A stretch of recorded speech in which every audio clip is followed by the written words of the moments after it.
Good morning. Good morning. It is April 24th. This is House Healthcare.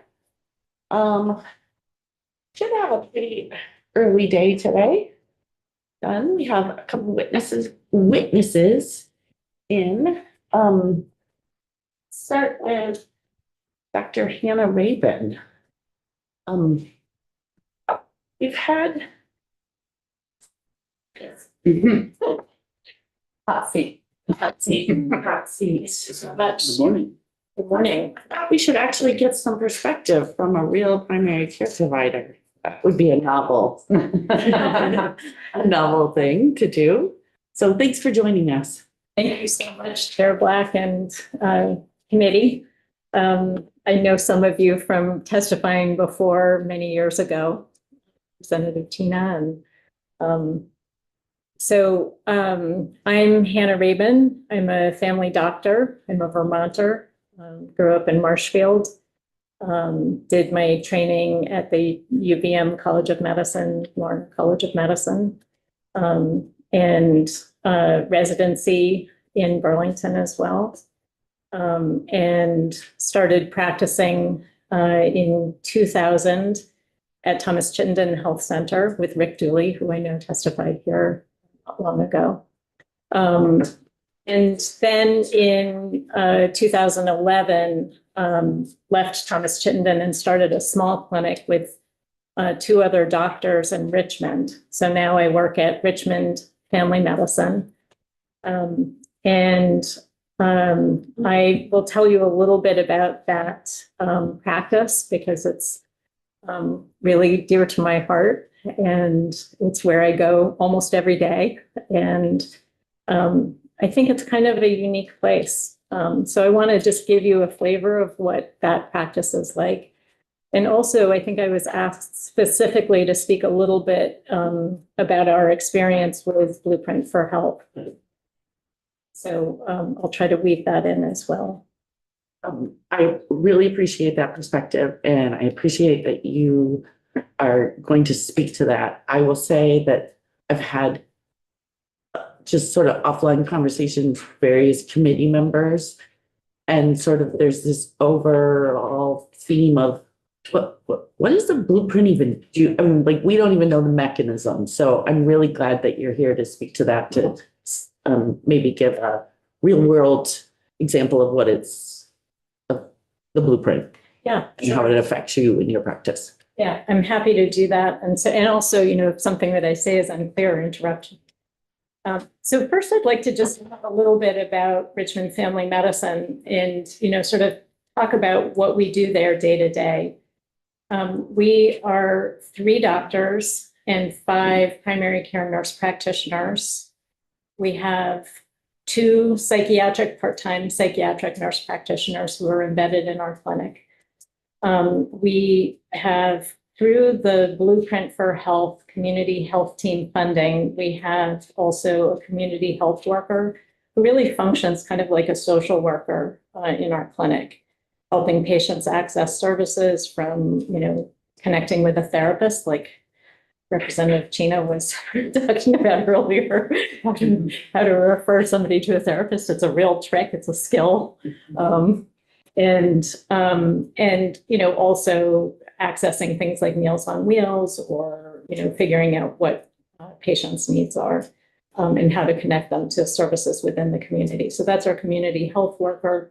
We also have a referral specialist, kind of care coordinator, who works with, you know, coordinating care for our patients to connect with specialists and making sure that those visits are happening and that we're getting documentation back and making sure that those patients are kind of, you know, established there. So connecting with the rest of, and also with visiting nurses and that kind of hospice services, those kinds of things.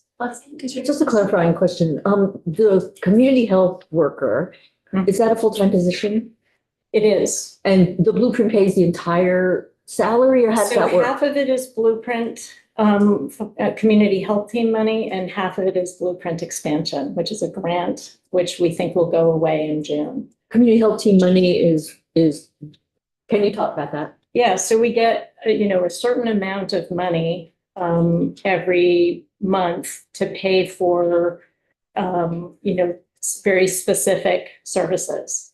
And, so that is the community health worker or part of this community health worker, also this care coordinator.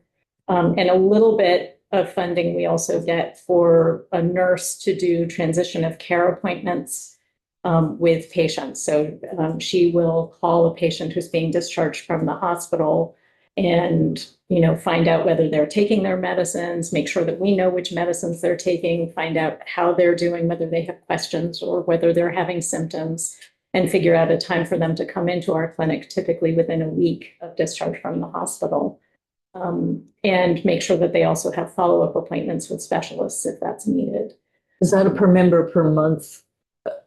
It's not, that part is not per member. But that's kind of confusing, and that's why I'm confused about what someone like you gets from the Blue. Yeah, it's honestly confusing to us too, because there's so many different funding streams. I was actually just on the phone this morning with our practice manager, sort of saying, like, how much money do we actually get? Like, of our total revenue, how much do we actually get through Blueprint? And some of it is sort of pass-through money, so there's money from Medicare that now is coming as, one-time lump sums from Medicare, and Blueprint is just kind of a pass-through organization. Some of the money is per member per month from Medicaid that we get from Blueprint. And the total amount is about 7% of our total income. The social worker, nurse, care management, and the other person that you said, can't remember. Are they on your payroll? They are. They are. Okay. Yes. And you just get, for those, you get a lump sum. Yep. From the Blueprint. Yep. And we just designate that money to go for them. So they, we report back to the Blueprint, what we're paying those people. And, the Blueprint has been kind of marvelously flexible in terms of letting us figure out what our clinic needs, what do our patients need. At times, we've used Blueprint funding for nutrition classes, in our waiting room at 5:15 on Thursday. Anybody on our patient panel can come and, or can sign up to come to a nutrition class, a series of classes to work on healthy eating. We've had a fitness specialist who got a walking group going. And, we paid that fitness specialist. This was a number of years ago. The walking group keeps walking, even though the fitness specialist is not any longer part of our team. But those patients are like 5 of them just walking almost every day together. So, we've used it for different things at different times. And one of the things that I've really appreciated about the Blueprint is that kind of flexibility to shift. And, there are parameters, but they're kind of, we're able to help to design what works for us. So I know you have, I'm sorry to divert, but so it's 7% of income. Do you have a sense of what percent of your patients are involved in your Blueprint? I do, actually. I'm going to just I know exactly what we've attributed for each. We do report specifically, how many patients are accessing those services. I can find it. Right now. So, and also we report it back by which insurance those patients have. Mm-hmm. So, it's not only Medicaid patients that can access these services. Here we go. So, for example, for the first, actually through the first quarter, we had 79 patients total who accessed our community health worker, 211 patients who were, working with our care coordinator, and 124 patients who our discharge planning nurse contacted. after discharge from the hospital. So that's just the first quarter. Do you have a sense of what the denominator might be? I mean, out of how many patients in your practice? I mean, you have 8 providers, so that We have sounds 8 like providers. a Yeah, lot. we have almost 7,000 patients. Yeah, in your practice. So out of all the, but, and not all of these are attributed Blueprint patients necessarily, because what I'm understanding is that you're allowing all your patients to have access to those The services. Blueprint is non-denominational. That's right. So that's why I care about the denominator. Yeah. Yeah, so how yeah. many- So I mean, I can show you, that of those patients, I can tell you which insurance companies, those patients were attributed to. And I can show you that. Yeah, I don't, yeah. It would be helpful to know, since only a few insurance companies actually pay into the Blueprint. Sure. Brian had a. You said 8 primary care providers, 7,000 approximate patients.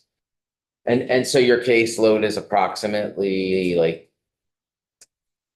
So it's variable. 900. I'm going to tell you a little bit how, because it's You're not. you're gonna now? I will I'll answer your question. Okay. So it's not, I mean, I have probably close to 1,200 patients who are, on my panel. You individually. I individually have almost 1,200 and, the other doctors do too. The nurse practitioners see fewer patients on their panel. We all cross cover for each other.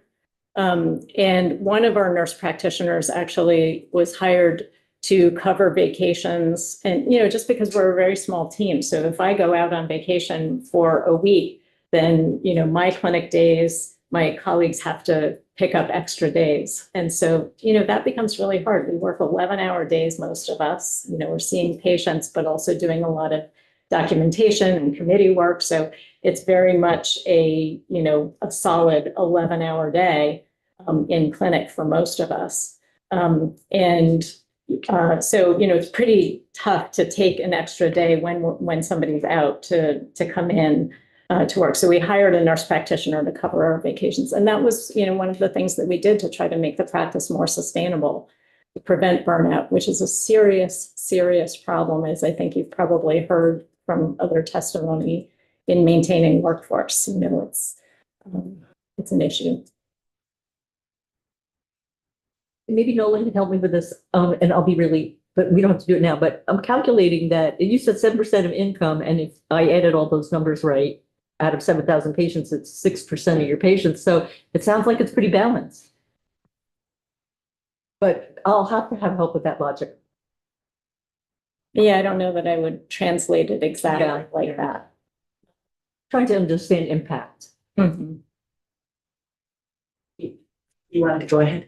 Sure. So I think one of the other benefits that I wanted to point to with the Blueprint and with other systems that provide kind of consistent funding streams over time is that, fee for service is lumpy. It comes in fits and spurts. The first quarter of the year is dismal for fee for service, especially this year. And I have some theories about why that might be. But we always have what we call deductible season, which is when patients realize that they are starting over with their high deductibles and they try to delay care. They don't come in to be seen until typically after the first quarter. Things are starting to pick up. So we have fewer visits in the early part of the year. Our income is usually down when it's mostly fee for service. So certainly having consistent payments from a capitated kind of system or other funding streams for quality, it really helps us to keep the lights on and make payroll and all of that.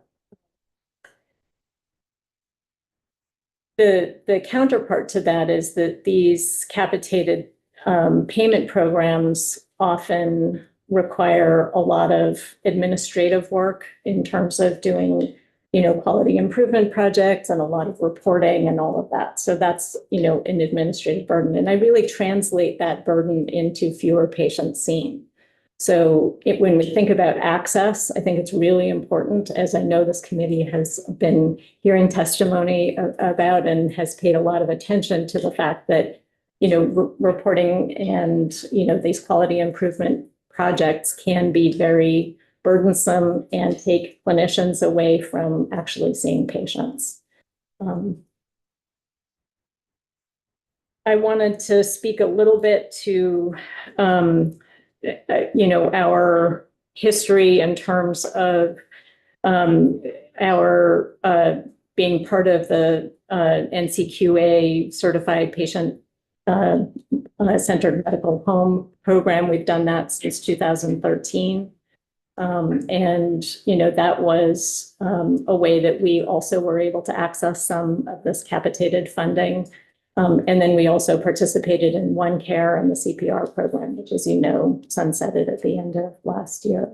So you were in the CPR program? We were in the CPR program. The whatever other Right. program, not the small per member per month. You were in the capitated. We were in the capitated, bigger, so it was, all of our Medicare, Medicaid, and MVP payments were not fee for service. Instead were this capitated system. So we're getting back into sort of fee for service for pretty much everything. Now, we do have some capitation from Blue Cross Blue Shield. They have a couple of different programs, quality improvement programs. So we do get a little bit of capitated funding that way.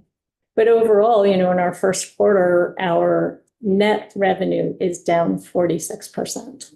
So that's really substantial. I do think, having been in this game for a long time now, that this is a lot because of deductible season. And, we expect our second quarter and on to be a bit better. Was that percentage different this year?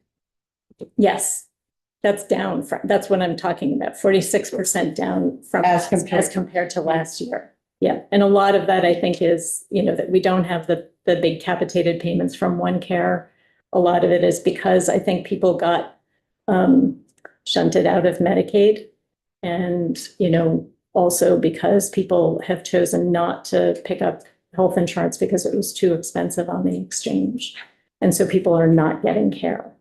And they will need it, and they will access it through the emergency room, and they will access it late. And as you know, that costs more money.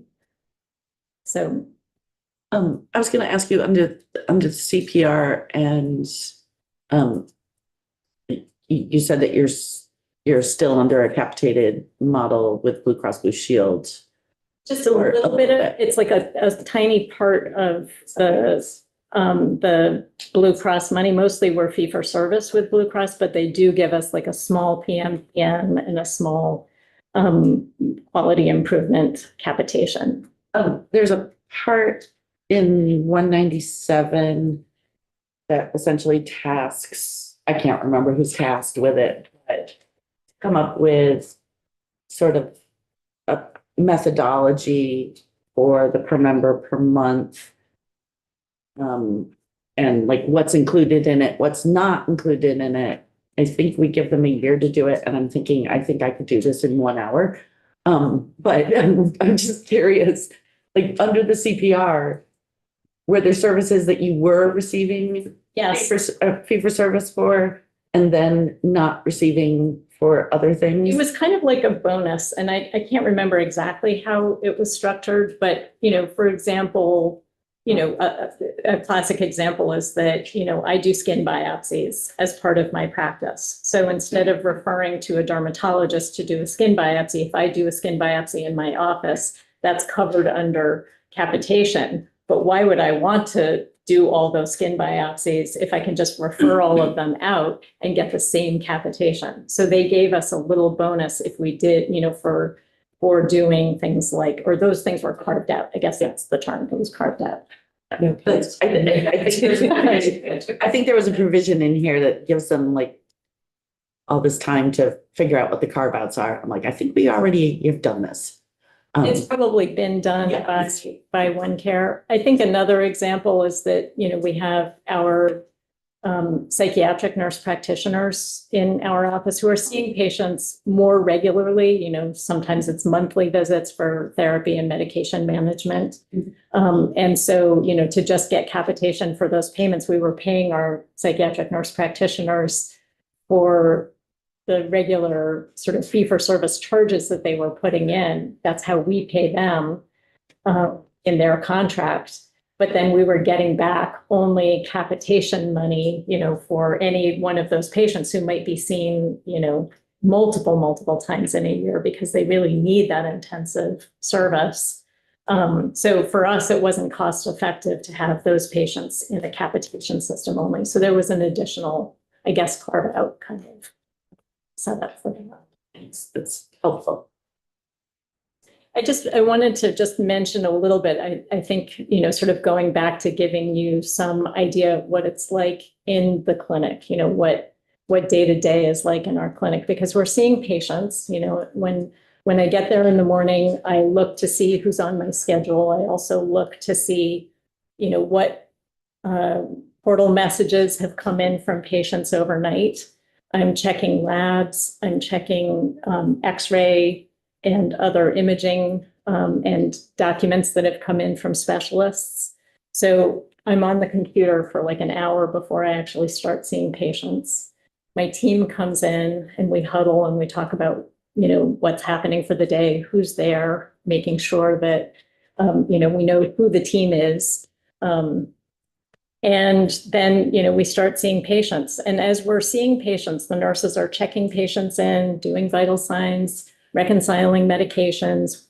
Clinicians are going in and doing care, and we're doing everything from managing complex chronic medical disease to, treating sinus infections, seeing babies and giving vaccines, and, counseling patients about healthy habits and lifestyle, and, doing referrals and ordering tests and prescribing medications. And all the while, phone calls are coming in and patients are asking questions. They've gotten a tick bite and they, want to know whether they can get their treatment for that. Should they be seen? And often we're able to just, the nurses are managing that according to our tick protocol, which we've ramped up again for the season because it's tick time. So those calls are coming in. The nurses are getting portal messages from patients. We're refilling medications and doing an enormous amount of care that has nothing to do with seeing patients in the office.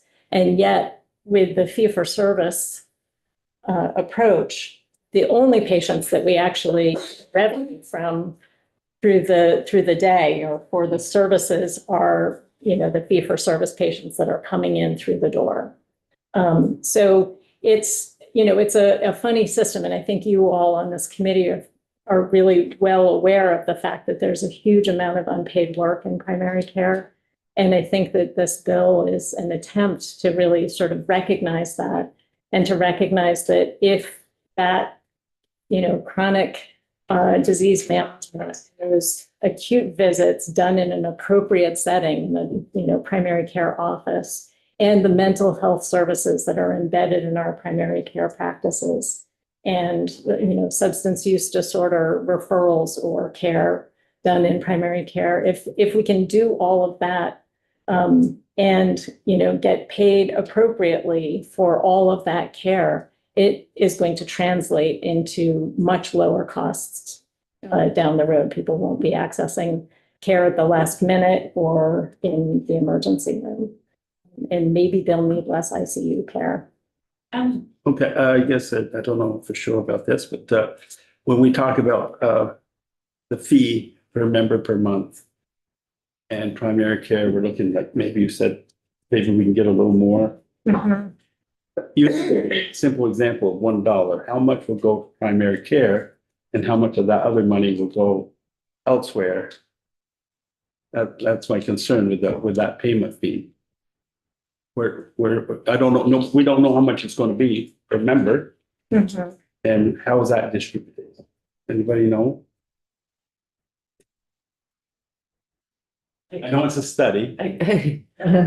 So I don't know. we're talking about a monthly per member per, a fee. We don't know how much it's going to be. Okay, and it's for primary care. Does it go into the primary care system? Does it go into Blueprint for Health? Where will that go? I think that's what the bill is figuring out all of those questions.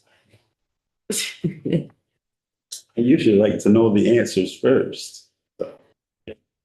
You wanna write it out and come up with all the answers and put it in the bill? No. We could do that, frankly.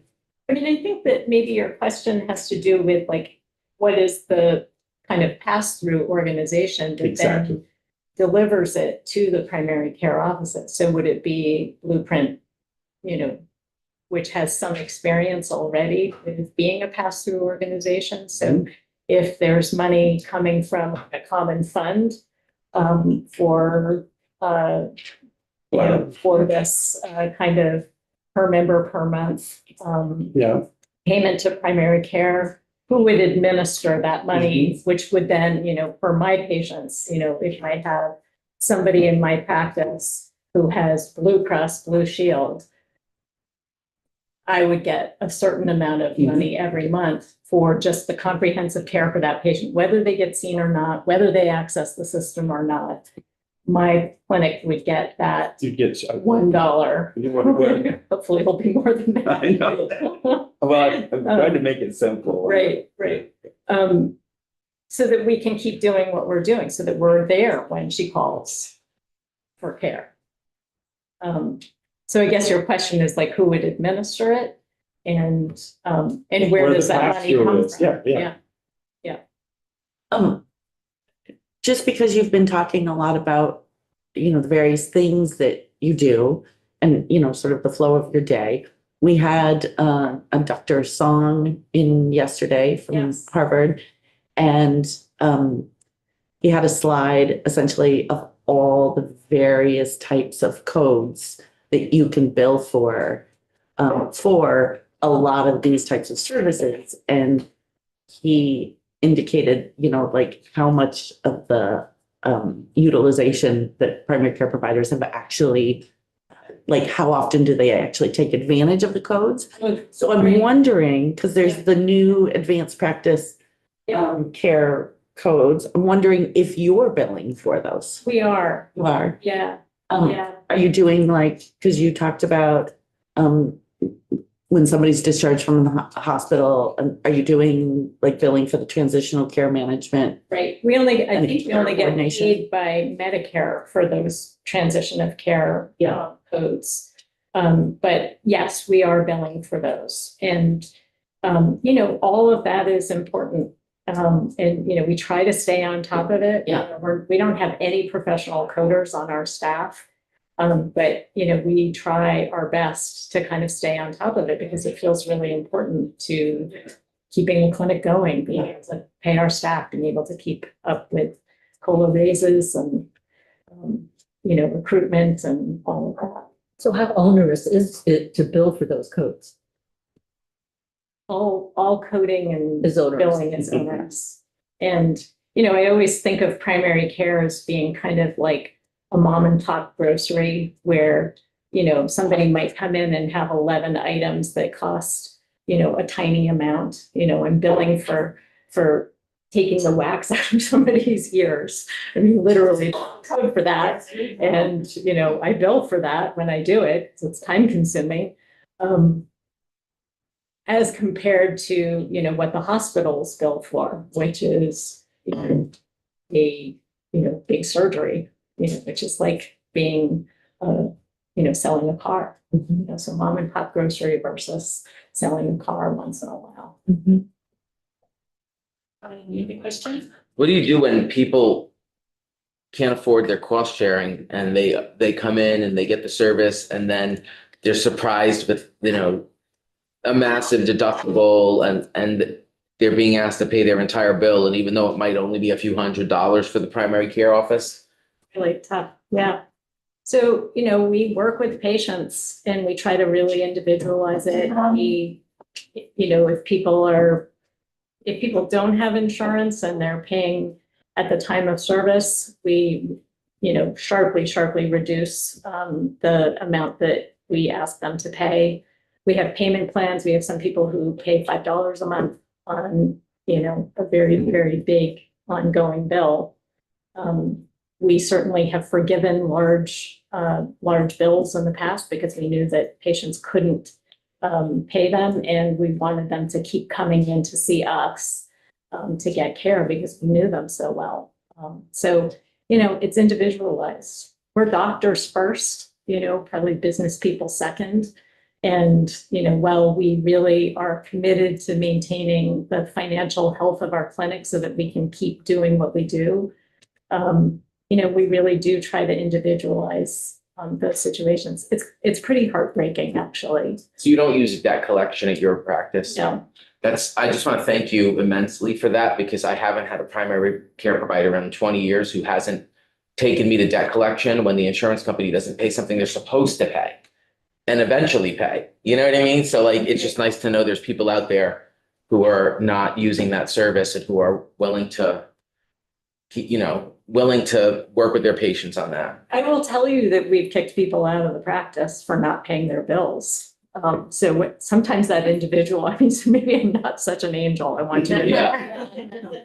But, again, it's very individualized, so, I have worked with a patient who has intellectual disability for years and years and years, and she racked up, a huge bill, which, we just decided, like, we're just gonna let that go because it's just too important to maintain that connection.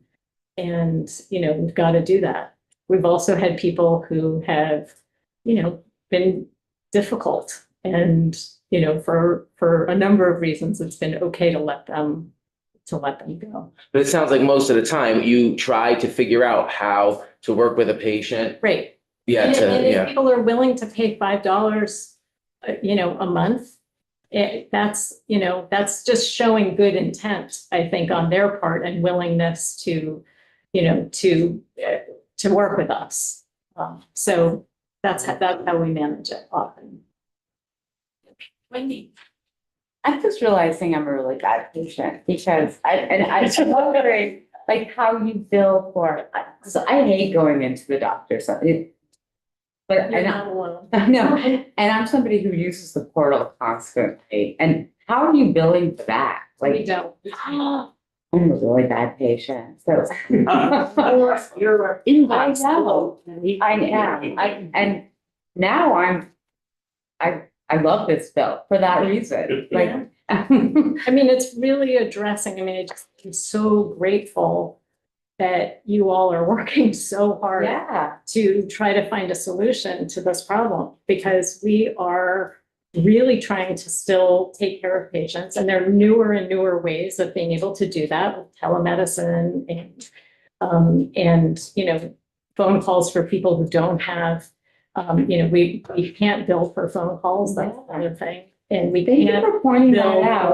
for portal messages in a way that makes any sense. We might get $6 for a 30-minute phone call. Mhm. If we document it completely and put in the code. But honestly, that's not worth our time, so we don't. Thank you for pointing that out. And I, just as an anecdotal thing, I have a friend that went in to see her doctor and she said,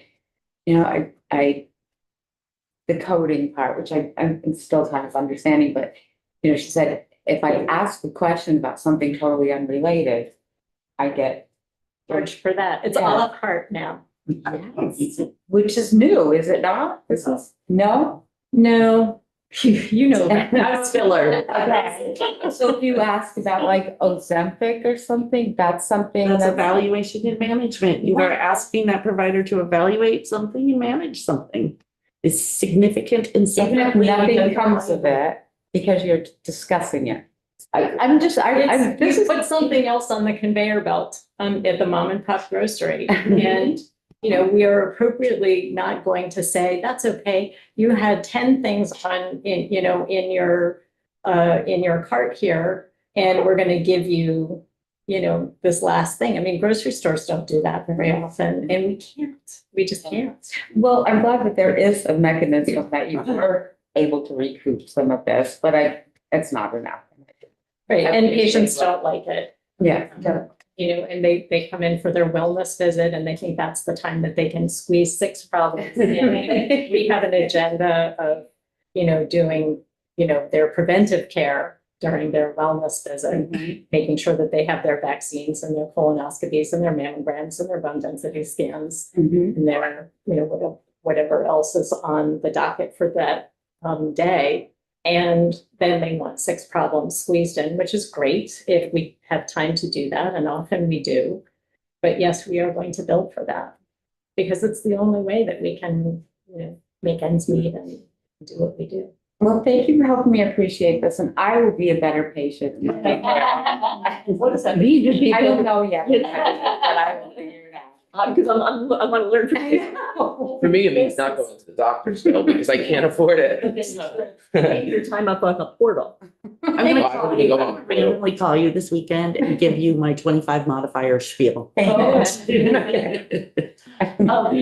Wendy does bring up a good point though. So obviously more and more people utilize portals. And I'm wondering if you're seeing an increasing expectation of patients to actually do more things that are not reimbursed. Absolutely. And patients will even say that, please answer this question. I'm not coming in because I can't pay for it, or I don't want to pay for it. I don't want a billable visit. Just answer my question on the portal. I mean, they're pretty upfront about it. And, I think that there's a lot that we can manage without seeing patients. I think that that's appropriate too. I think if we can get away from this complete fee-for-service model, we can do care that, is pretty innovative. Sometimes it's more appropriate to go to the person's house. Sometimes it's more appropriate to pick up the phone and talk to them. Sometimes we can handle a urinary tract infection in a 25-year-old otherwise healthy woman over the phone. That's appropriate. We don't need to bring her in, but that's medical care and we don't get paid for it unless she actually comes in. So you brought up the portal and that, thinking about your patients when they go other places and how you access that information, a workup they might have had, tests, et cetera. How does that work in your practice? Are you able to access if they go to UVM or? Absolutely. So do you have Epic? You have access? We have access to Epic. Okay. Read-only access to Epic. Okay, so as and we're long- in there all day long. Yeah. looking Okay, so that's great. Tests and seeing where patients have been. I mean, there's still the problem of the EMRs being all siloed. Yes, And that's what a I'm. huge, huge problem.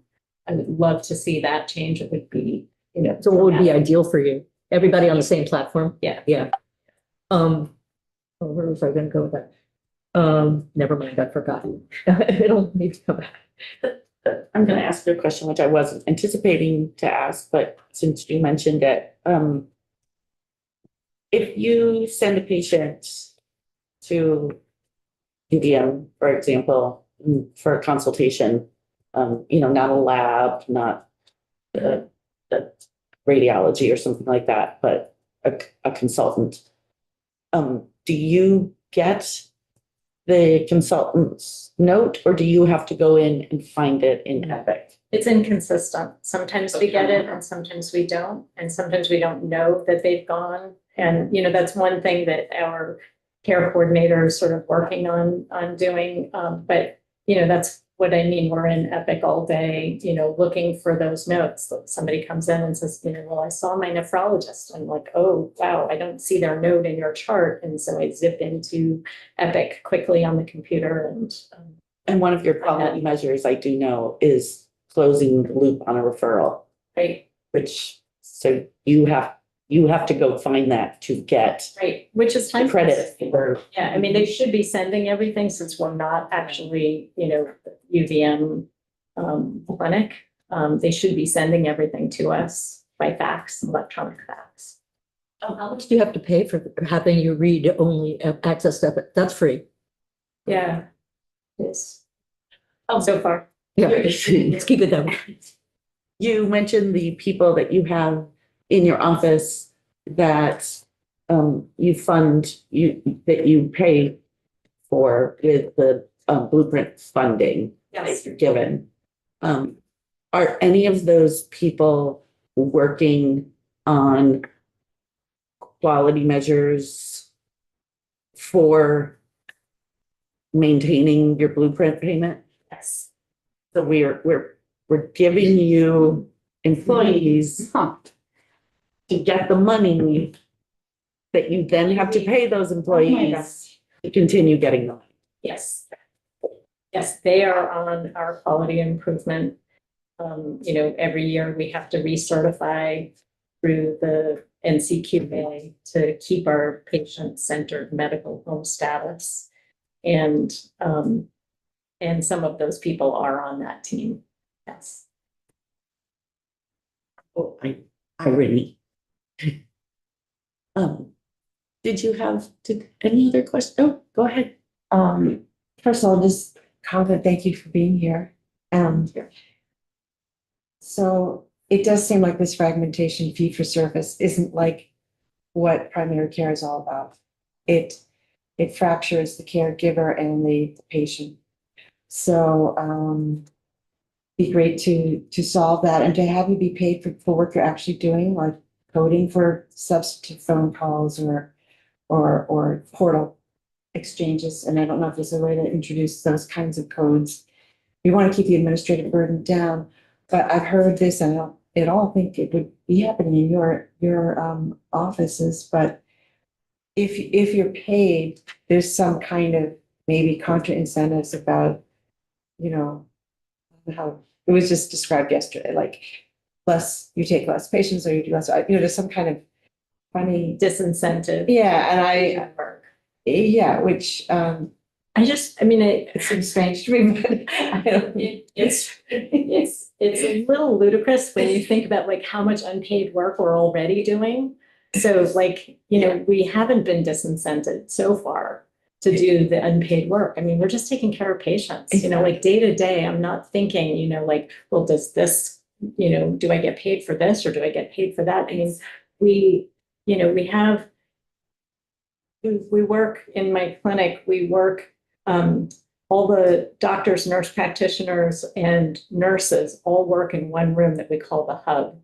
And, we're there at our desks on our computers. The nurses are answering the phones constantly, on the computers, answering portal messages. We're seeing patients. I mean, it's like buzzing with activity.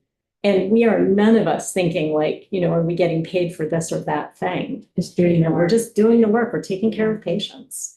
And you're welcome to come and see if you want, if that's helpful at all to sort of see what it's like in a primary care clinic and invite you. I mean, it's just the administrative burden actually bleeding into the fact that you can do less quality patient care because you're doing administrative stuff to be able to pay for the quality care. I mean, it was what Chair was just describing.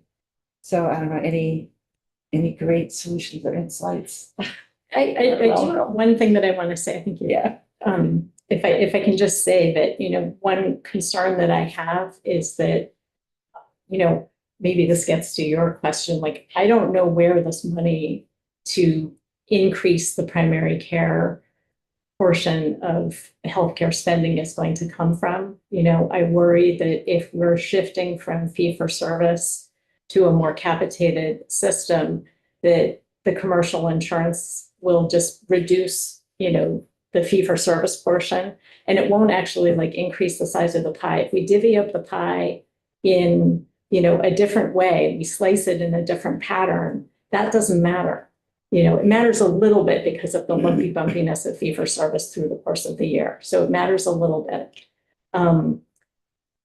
But if we don't increase the pie going to primary care, we can't do much more than we're doing. And, the burden of trying to fix this healthcare system that isn't functioning very well, if primary care is going to help solve this problem, we actually have to fund it a little bit better.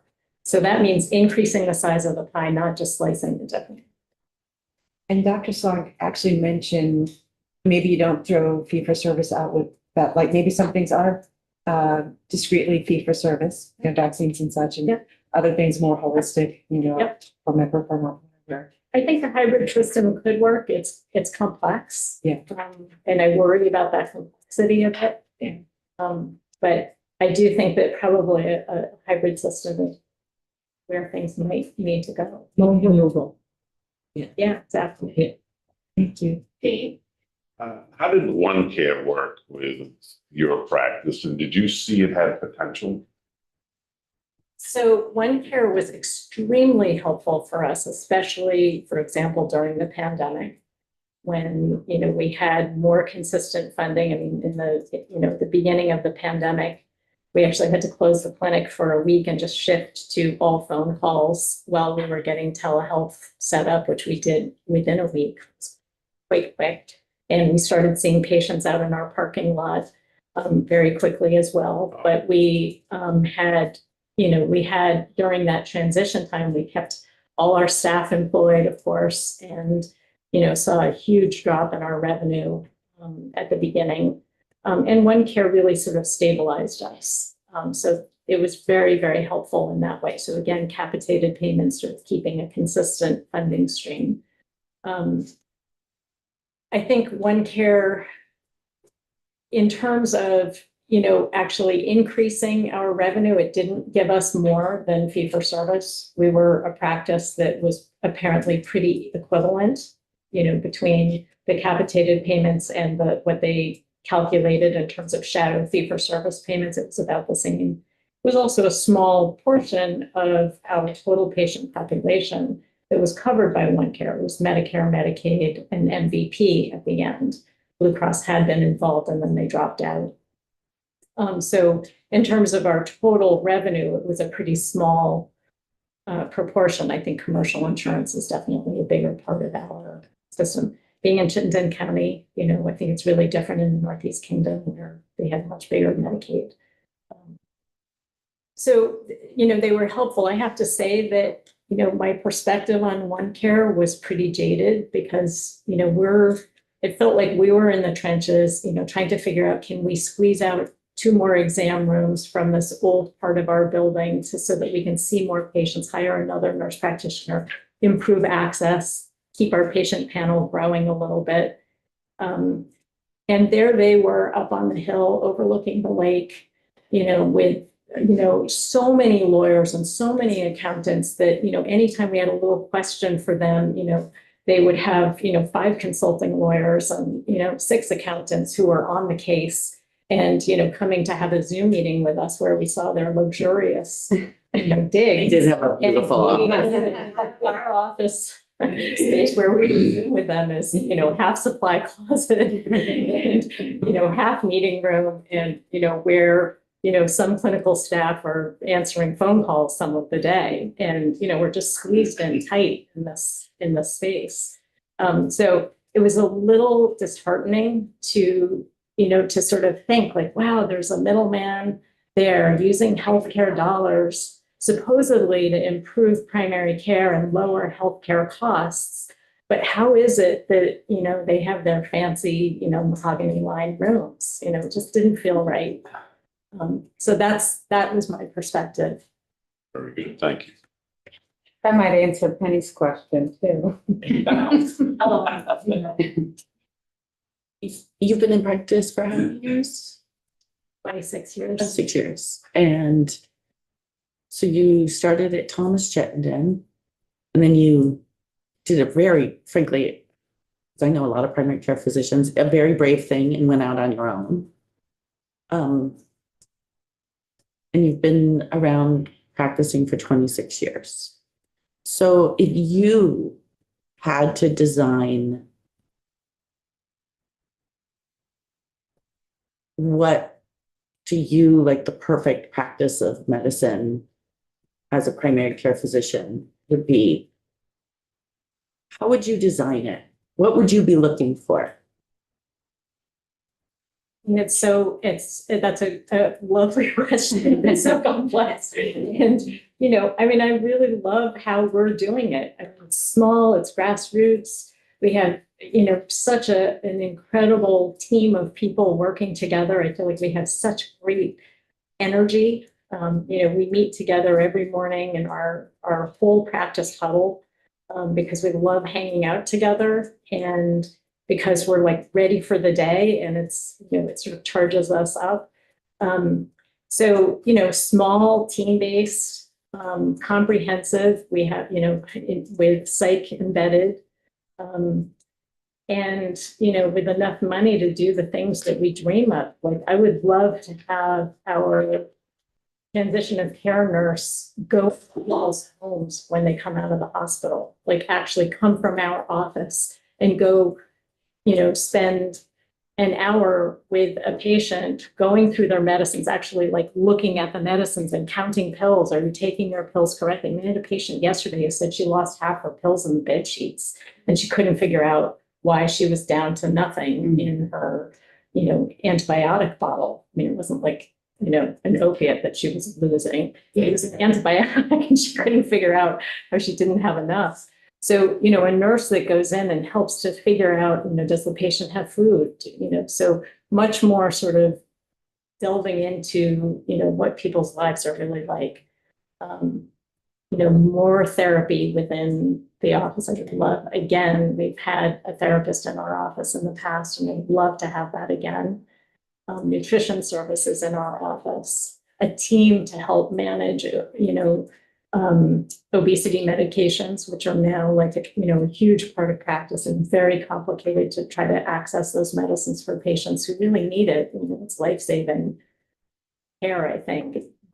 So there's just some ideas, like I don't have a comprehensive way to fix things. I think our clinic does an amazing job. And, I had, I'm 60 years old. I think I'm going to just keep practicing until I can't because, I love what I do. And I think that to have places where people are so sort of integrated in the life of the clinic that, they really take it on as their own. I think that's what it's going to take. And we have to be financially supported. We have to keep it going. I've been on a war against quality measures this session. I'm just, do you think that you would be less of a provider if you were not being measured? No. Do you think? So what does no mean? So do you think you'd be less of a provider? Do you think you would provide less care if you weren't being measured on, did you provide that care, I guess? No, I think it would give us some flexibility to do the quality improvement that we've always done. I mean, we're always thinking about, what do we need to do next? I mean, that's what our staff meetings are. We have big paper up in our lunchroom where everybody writes down suggestions, and they're little things, to make the clinic feel better for patients, or big things for, different workflows.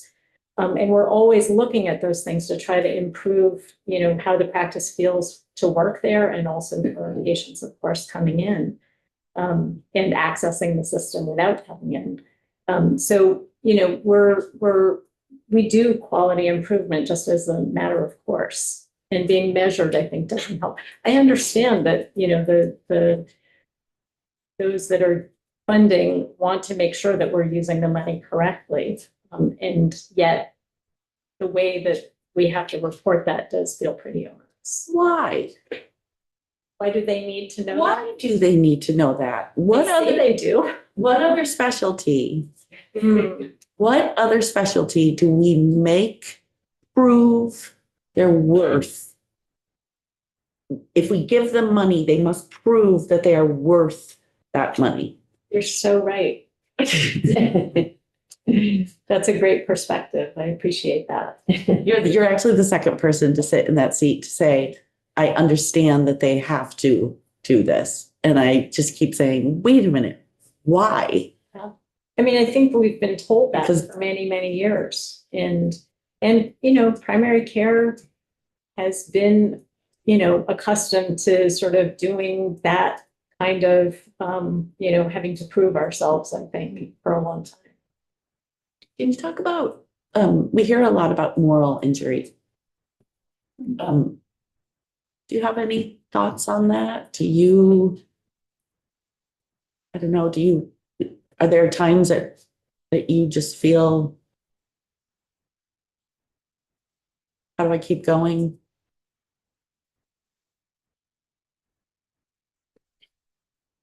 I mean, I think I do, in the face of, what can feel like really hard work. Day after day, taking care of, patients. I mean, there's the, kind of being emotionally involved in patients' lives. And people have hard lives, and we really see it. I mean, intimately, we see it, and, hear what that's like. And, we learn how to balance it with, taking care of ourselves and taking care of each other. I think in our clinic, there's really a good feeling of camaraderie. And, I cry when my patients die, and my staff come funerals, around, right? and I go to their funerals. And my staff come around, and, I let them see that I'm having a hard day, and they're right there for me. And I'm right there for them when they're going through hard things. So, I think that we do have the possibility of kind of supporting each other. But I think it's particularly hard work because we know people for years, we know people for generations. I have one family in my practice who I have 4 generations, in my practice. And, the grandmother now has dementia. And the 4-year-old great granddaughter is just an absolute joy and like one of the funniest kids I've ever met. So there's sort of this balance of life. And it's such a privilege to be part of people's lives, and it's really hard.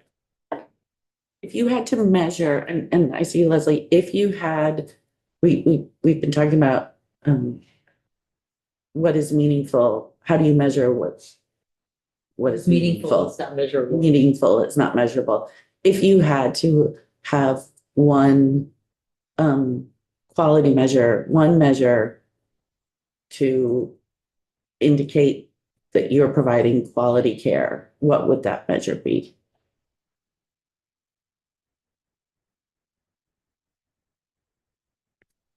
I mean, I think I go between sort of access and patient satisfaction.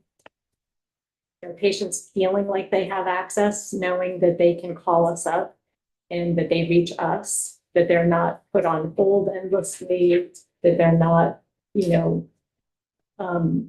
talking to somebody who doesn't give them, the answer that they need, the doctor will get back to you when they get back to you. I mean, you get back to people right away. Often within an hour or two.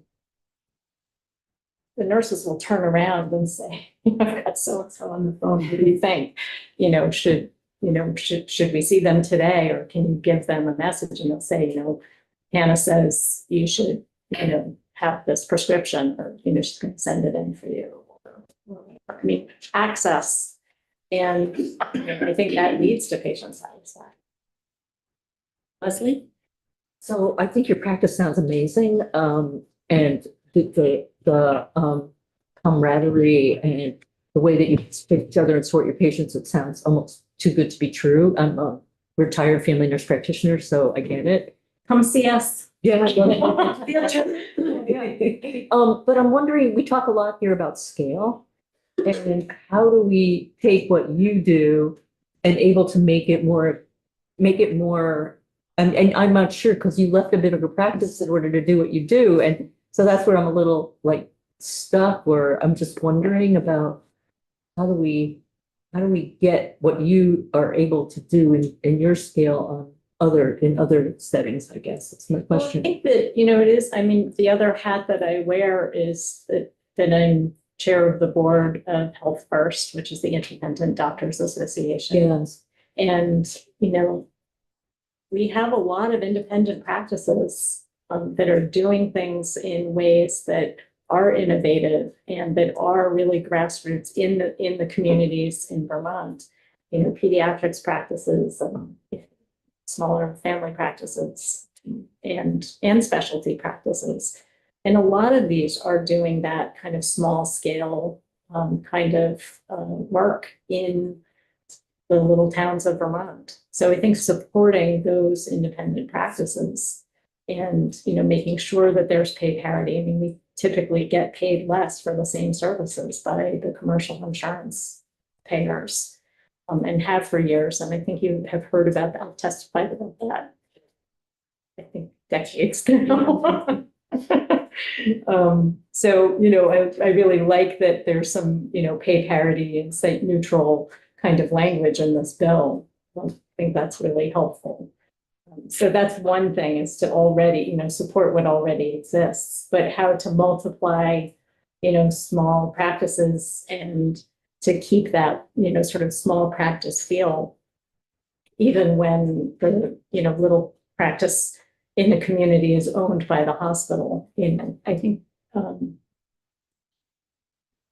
So how do we support that in this bill, I guess, is where I'm, yeah, like, I'd like to be able to do that. so pay parity. So, okay, so that's great. Pay parity. Thank you. Any other questions? Yeah. I'm sorry that Brian's just left because he's probably listening, but because he's so into technology. But do you see like technology essentially helping with the administrative burden that you're? Absolutely. Yeah. Absolutely. I mean, I I use AI Scribe and it changed my life. Oh, good. It is incredible. And hopefully maybe with coding and all this other. like- Yeah, I mean, I think we haven't figured out how to use it to its fullest extent, but, I mean, we use lots of very committed to doing evidence-based practice in our clinic, and we have, everybody has up on their computers all day, which is, a big database of medical information. We're all using open evidence, AI. So, we're using technology in that way. I think the siloed EMR systems are just, that was like a disaster. That's so bad. And I don't know how to remedy that. I mean, there's some good things like, the vaccine database now, the statewide vaccine database is really helpful for knowing, who's had what vaccine. I'd like to see more of that kind of thing.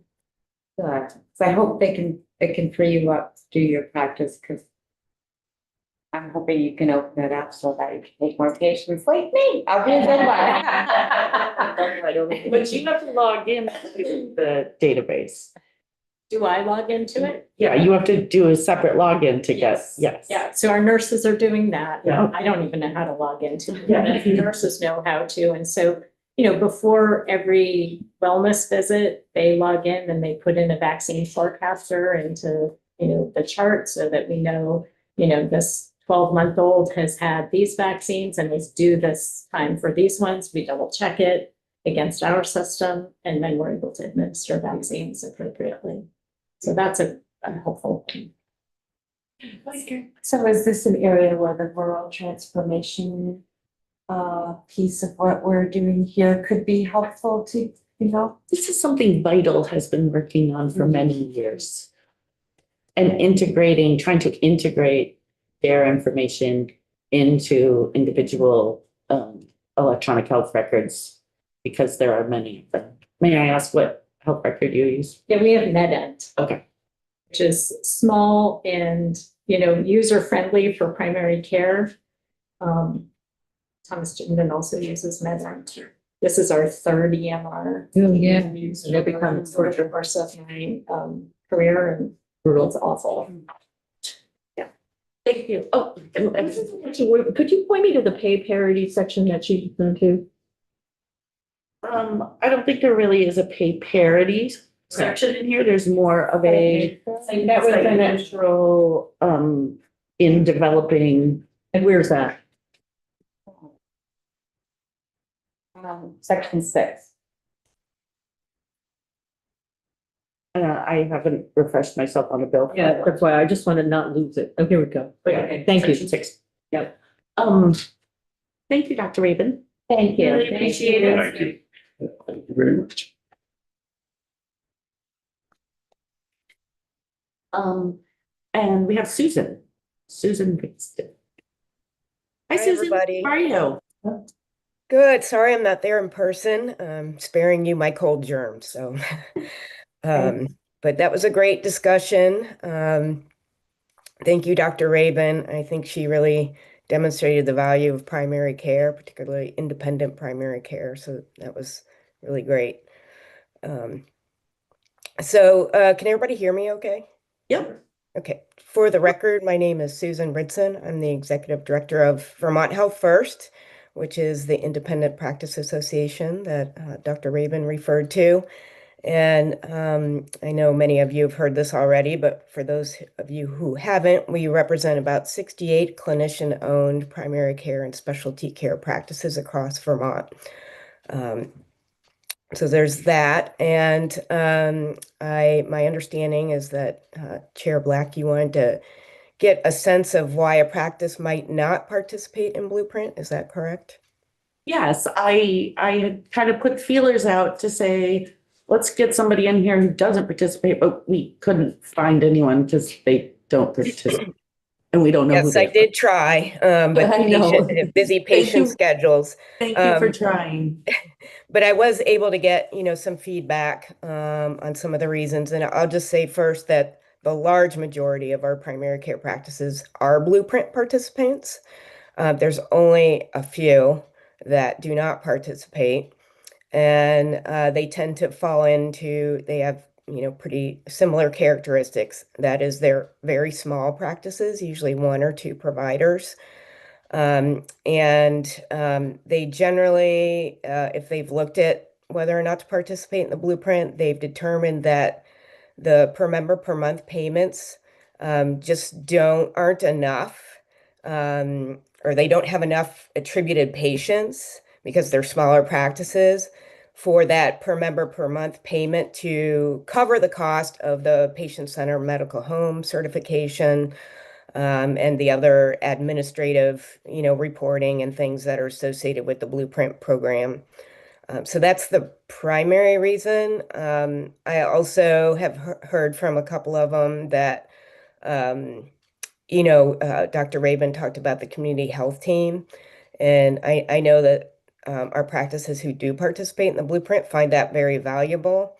And there at Richmond Family Medicine, they do have embedded clinicians, but when you're a really small practice, you're usually sharing that clinician, and some of the practices think, well, I don't have enough patient need for this. I'm not really going to get the value out of it. Although I'm not sure they fully understand that they could share that with another practice. But overall, they deem that it's just too administratively complex for them to, make their margins and participate. The other thing I'll mention, believe it or not, we actually have two practices in our network who do not use an electronic health record. And that's a deliberate choice because, EHRs are expensive and come with admin burden. And these practices have chosen to keep it, simple. And the Blueprint does require that you have an EHR. They didn't used to, and I think it's actually more related to the patient center medical home certification requirements, needing an EHR, but that automatically disqualifies someone from participating. So one thing that would be nice is just to, if the Blueprint is really aiming to support all primary care, to, gear it more toward small practices so that they're able to benefit just as much as a larger practice would. And, I think that would result in less administrative burden and better, PMPM payments, basically. I'm wondering if, from your perspective in representing, there's sort of this, and it's in rural health transformation as well, of moving primary care sort of out of our hospital-based system. And I'm wondering if you have thoughts about, since you represent more the independent practices, if you have thoughts around whether or not the Blueprint might actually drive, or even Dr. Rabin, if she'd like to weigh in on this, if the administration of the Blueprint, that there are providers who just say, there's just too much. I want somebody else to handle it. And do you think that's one of the reasons why we see a lot of people going into sort of more hospital-based, where the administration is who can actually do these things. If that is kind of eroding independent practice. I mean, I don't know if Dr. Raven wants to chime in, but I would say absolutely administrative burden is a huge problem. Particularly for independent practices who just don't have the personnel and margins, frankly, to just absorb that. Did you wanna? Yeah, I think that that was actually something that came out in that 2015 study that the Rehab Care Board did, looking at why I think it was like a job satisfaction and dissatisfaction. And I think that for independents who moved into hospital-based, it was really because they were dissatisfied with the administrative burden of running a practice. So, I mean, you're kind of partially a business person and administrator. I mean, we are each of our own kind of, CEOs and CFOs and we sweep the parking lot too.